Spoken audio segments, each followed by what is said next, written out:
On a seemingly ordinary Sunday afternoon, May 7th, 2017, the small, close-knit town of Bel Air, Ohio, was bathed in the gentle warmth of a spring day.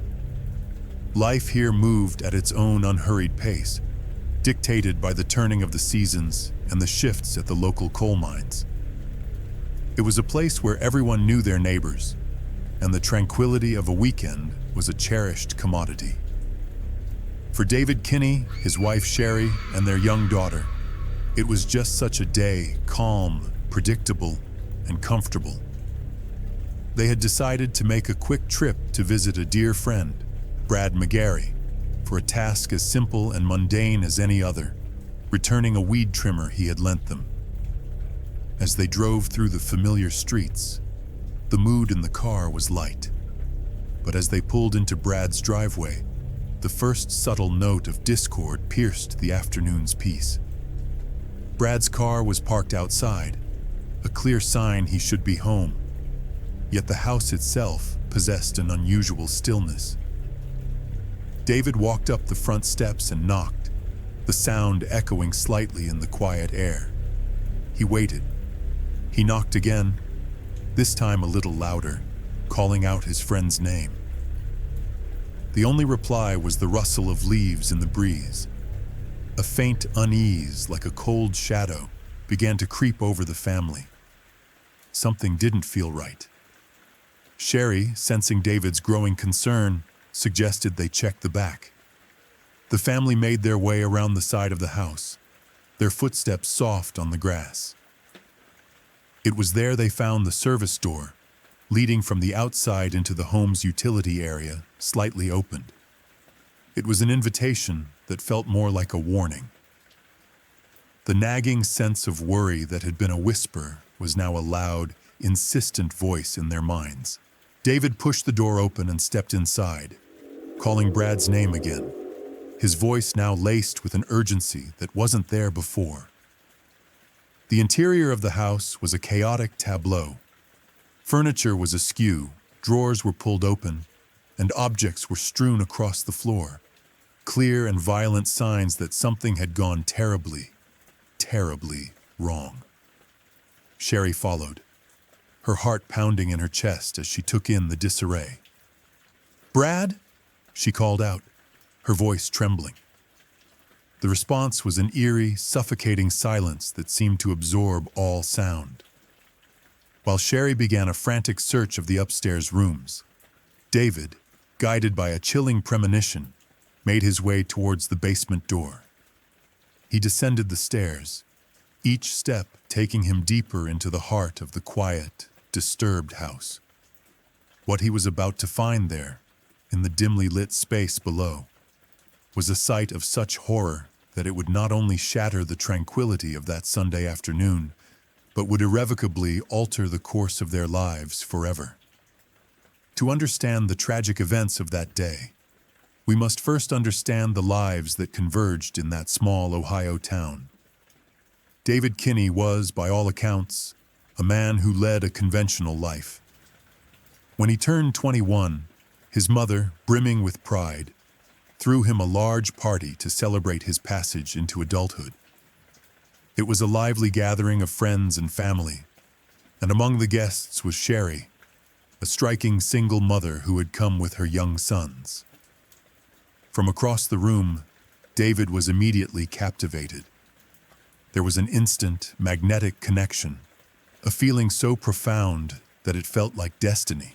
The very next day, he confided in his mother with the certainty that only true love can inspire. He told her he had met the woman he was going to marry. His heart was set, his determination absolute. He wanted to build a life with Sherry. However, not everyone in David's circle shared his unbridled enthusiasm. Friends and family, while acknowledging Sherry's wonderful qualities, voiced their concerns. Marrying a woman with 3 children was a monumental responsibility for a man so young. They worried the burden would be too heavy, the challenges too great. But David was not a man easily swayed from the callings of his heart. He was filled with a deep well of love and a steadfast commitment. He eagerly embraced the role of a stepfather and husband, ready to pour all his energy into creating a happy, stable home. To provide for his new, larger family, he made a life-altering career decision. He enrolled in a rigorous training program to become a coal miner. It was a grueling, dangerous profession, a world away from a typical 9-to-5, but it offered the kind of steady, substantial income that could secure his family's future. It was in the subterranean depths of the coal mines, amidst the dust and the dark, that David's life would intersect with another. He met Brad McGarry. Born in the 1970s in nearby Cambridge, Ohio, Brad's journey had been one of immense courage and resilience. Growing up as an openly gay man in the deeply conservative, blue-collar environment of rural Ohio, he had faced a constant barrage of prejudice. He endured insults, whispers, and outright hostility. Yet through it all, Brad refused to be anything other than himself. He stood firm in his truth, his spirit unyielding. Over the years, he cultivated a small but fiercely loyal circle of friends who loved him for his vibrant personality and unwavering authenticity. He pursued a career as a hairstylist, a profession that allowed his creativity to shine. But in a small, working-class town, it was a constant struggle to make a living. Seeking greater financial stability, Brad made a decision that surprised many who knew him. He traded his scissors and styling tools for a hard hat and a headlamp, choosing to become a coal miner. The contrast could not have been more stark, from the artistry of a salon to the raw, physical labor of the mines. It was in this unlikely setting that he and David Kinney forged an immediate and powerful friendship. Their bond was quick and effortless. Brad, with his infectious laugh and warm heart, became a beloved fixture in the Kinney family. David and Sherry's children adored him, affectionately christening him Uncle Brad. The two friends were practically inseparable. They shared everything: long shifts underground, weekend barbecues, inside jokes, and the kind of easy camaraderie that feels like brotherhood. By 2017, their lives had settled into a comfortable rhythm. David, now 30, was happily married to Sherry. His stepchildren were growing up, and he and Sherry had welcomed a daughter of their own. Brad, meanwhile, was deftly balancing his demanding job at the mine, his cherished time with family and friends, and, unbeknownst to most, a clandestine romance. On that fateful Sunday, May 7th, Brad had attended a family luncheon. Around midday, he told a cousin that he had to leave, mentioning that he had a meeting back at his house. Later that evening, at approximately 6:15 p.m., David, Sherry, and their youngest daughter made their impromptu visit. The shock of finding the door unanswered, despite his car being in the driveway, was the first crack in the foundation of their reality. The unlocked service door, the ransacked house, the deafening silence, it all led to David's descent into the basement. There, the unimaginable became real. Brad McGarry, their vibrant, life-loving friend, Uncle Brad, was lying motionless in a pool of blood. A guttural scream tore from David's throat, a sound of pure horror that brought Sherry running downstairs. The grim scene that met her eyes burned itself into her memory. In a state of shock and panic, Sherry fumbled for her phone and dialed 911, her voice breaking as she tried to explain the nightmare they had stumbled into. The police were dispatched, alerted to the discovery of a body, the victim of a fatal gunshot wound. When the first officers arrived at the Bel Air home, they found a scene of profound distress. David and Sherry Kinney were visibly shaken, their faces pale with shock, as they recounted the sequence of events. They explained how a simple errand to return a weed trimmer had led them to this horrific discovery. Through their grief, they painted a picture of their deep friendship with Brad, emphasizing the powerful bond that had connected their families over the years. They told the officers how they often spent holidays together, how their children looked up to him as an uncle, and how they had all been excitedly planning a group vacation to the Bahamas that coming August. When the investigators began to probe into Brad's life, asking about potential enemies or recent troubles, David and Sherry mentioned a recent and turbulent relationship Brad had been in. They told the police he had just ended things with a man named Scotty. They didn't know his last name, but they described the relationship as volatile and fraught with conflict, marked by frequent and explosive arguments. After gathering the preliminary statements, the police began the methodical and meticulous process of examining the crime scene. In the basement, the full gravity of the situation was laid bare. Brad's body was face down, a large, dark pool of blood haloing his head. It was immediately apparent he had been shot at least once in the head. In the initial moments, amidst the chaos, a speculative theory emerged among the officers. Perhaps Brad, facing some unknown personal turmoil, had taken his own life. The arrival of the forensic expert quickly brought clarity. He asked the officers a crucial question. "Have you found the weapon?" They had not. The expert explained that it is common for individuals who die by suicide to collapse onto the weapon. With careful procedure, the forensic team turned the body over. There was no gun beneath him, no weapon anywhere in the immediate vicinity.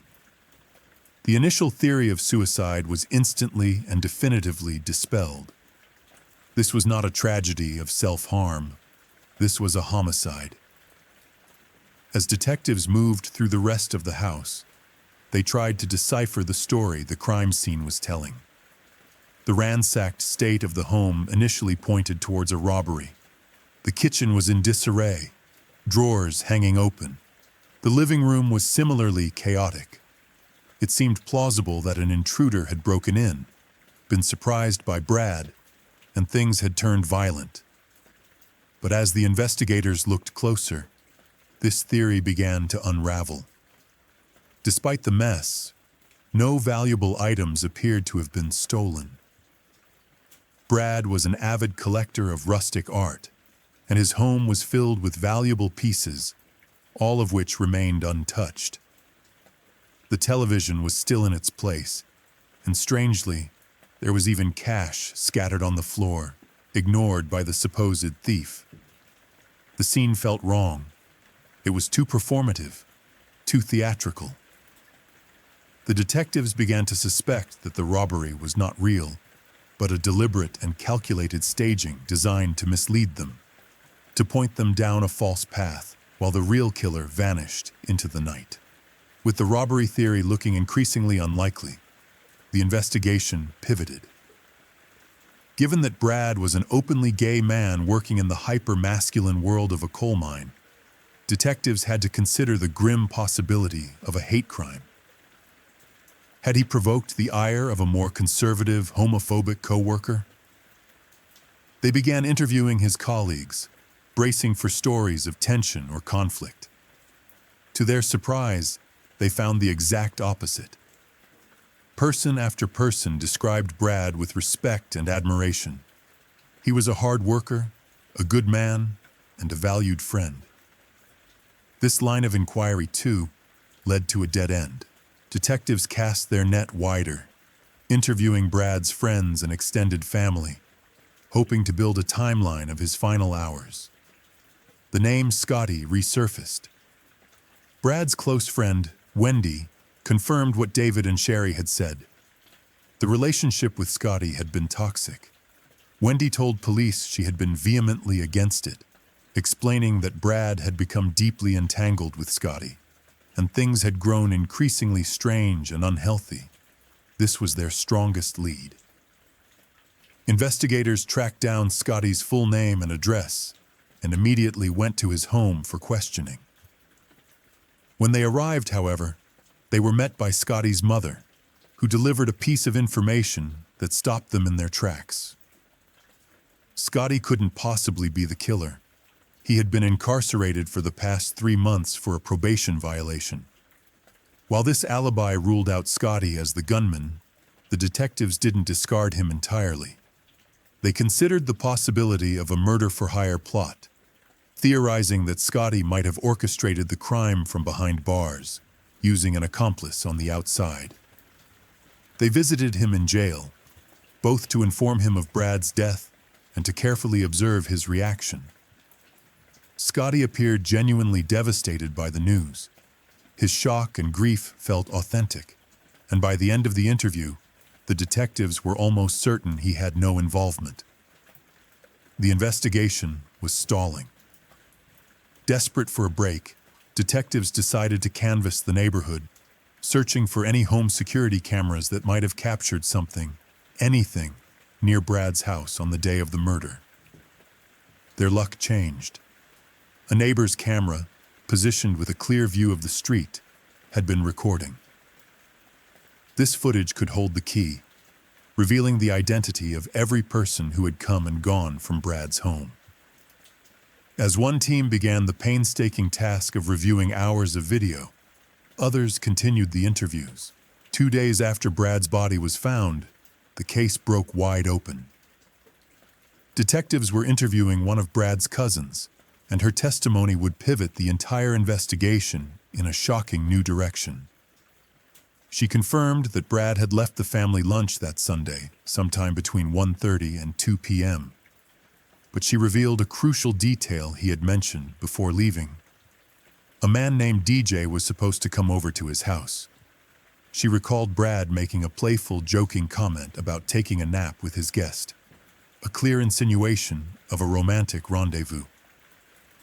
The cousin then disclosed a secret Brad had confided in her. The man he was seeing, DJ, was married. He was living a double life, not yet ready to reveal his true sexuality to his wife. She told the detectives this affair wasn't new. It had been going on for years, a carefully guarded secret.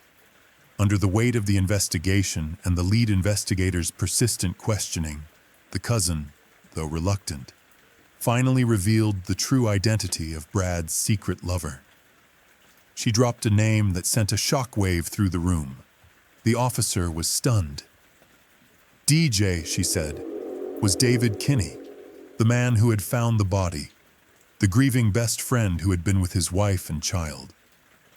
When asked if she was absolutely certain, the cousin affirmed it without hesitation. David was the only DJ Brad had ever mentioned. For the detectives, it was a moment of stunning, horrifying clarity. As one later commented, the second they learned that the man who discovered the body was also the secret lover, the entire puzzle snapped into place. David Kinney, who had been their primary witness, the distraught friend overcome with grief, was now their prime suspect. The detectives moved swiftly but cautiously. They approached David under the guise of needing to retrieve some photos from his phone that might be relevant to the case. Unsuspecting, David handed it over. In reality, their goal was to track his phone's location data for the time of the murder and to search for any digital evidence of his relationship with Brad.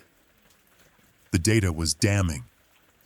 It showed that David's phone had been at Brad's house at the exact time the medical examiner estimated the fatal shooting occurred.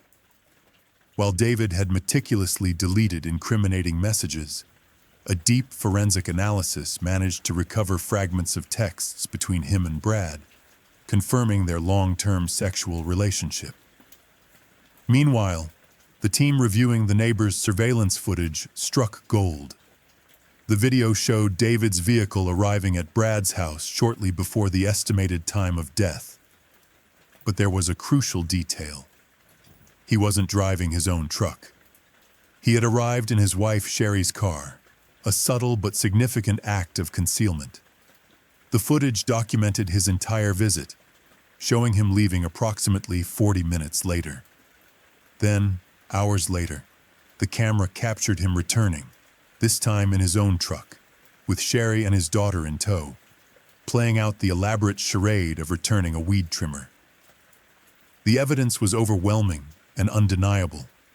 The police knew, with certainty, that David had been at Brad's house not once, but twice that day.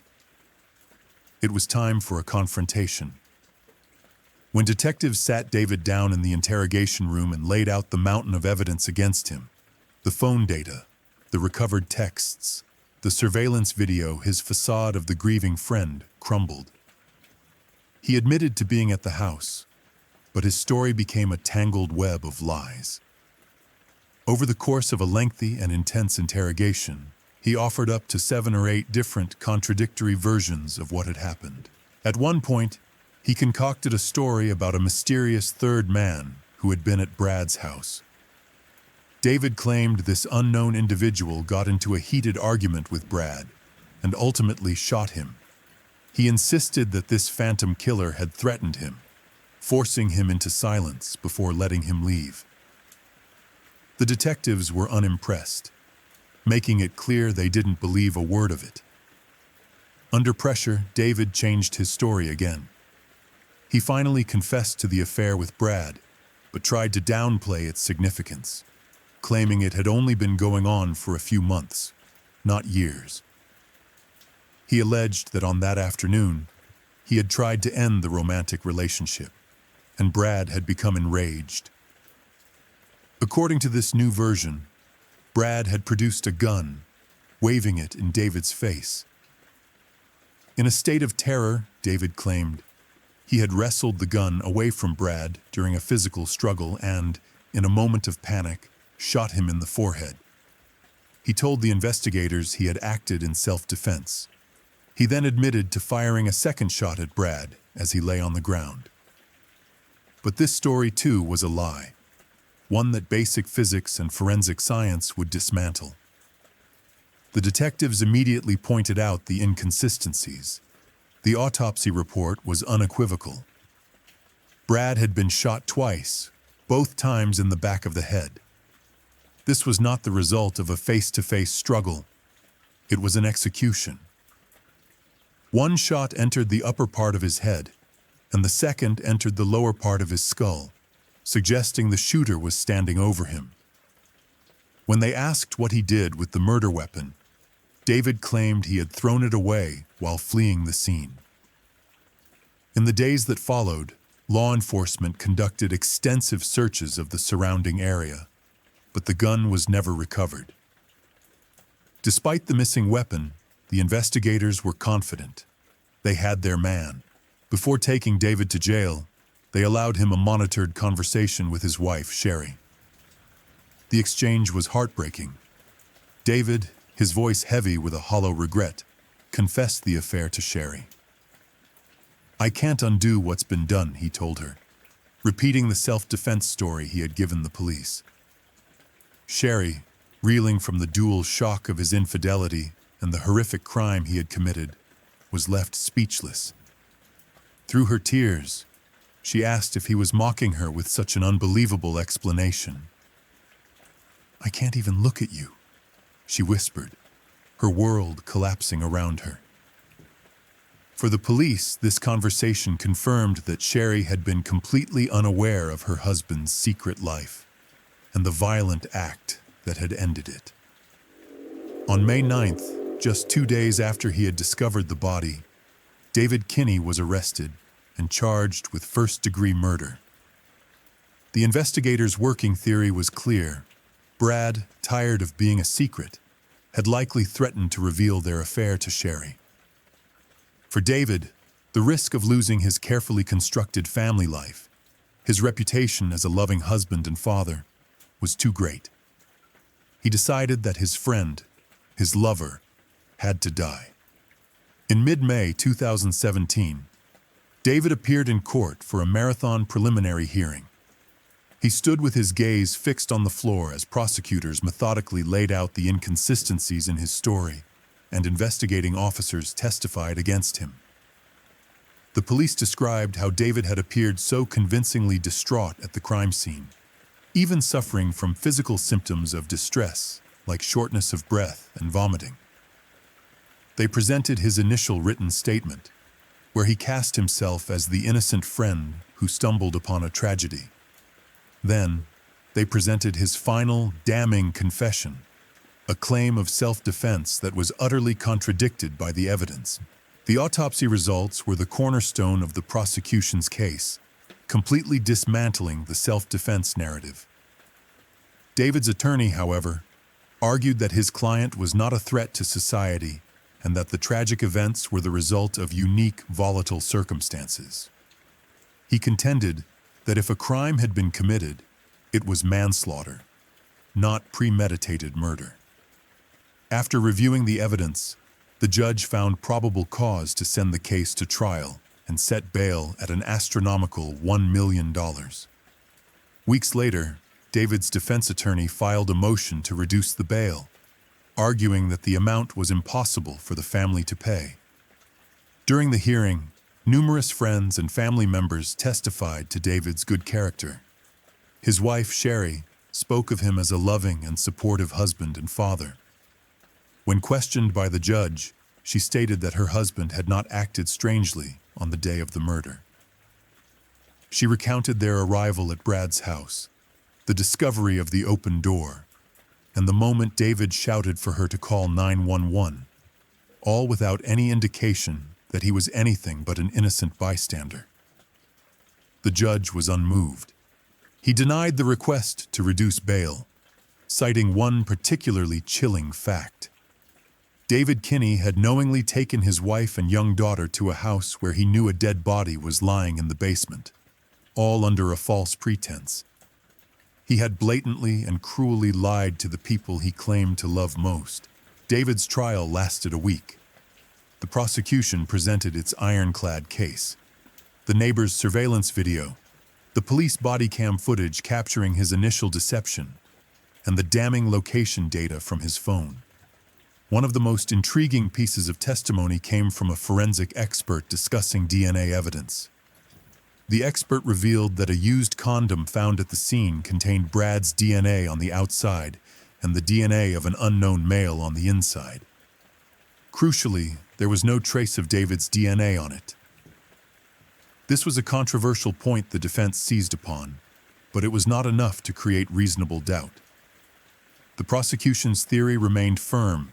David had lured Brad with the promise of intimacy, killed him to protect his secret, and then staged the scene to cover his tracks.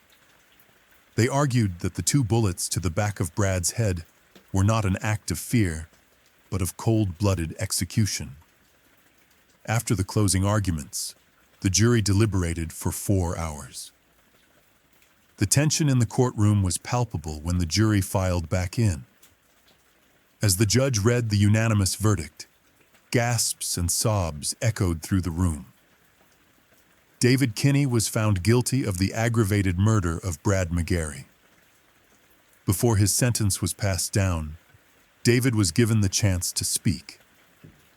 He turned to Brad's family, apologizing for the immense pain and suffering he had caused. "I never intended for any of this to happen," he said, his voice thick with emotion. "I wish I could take it all back."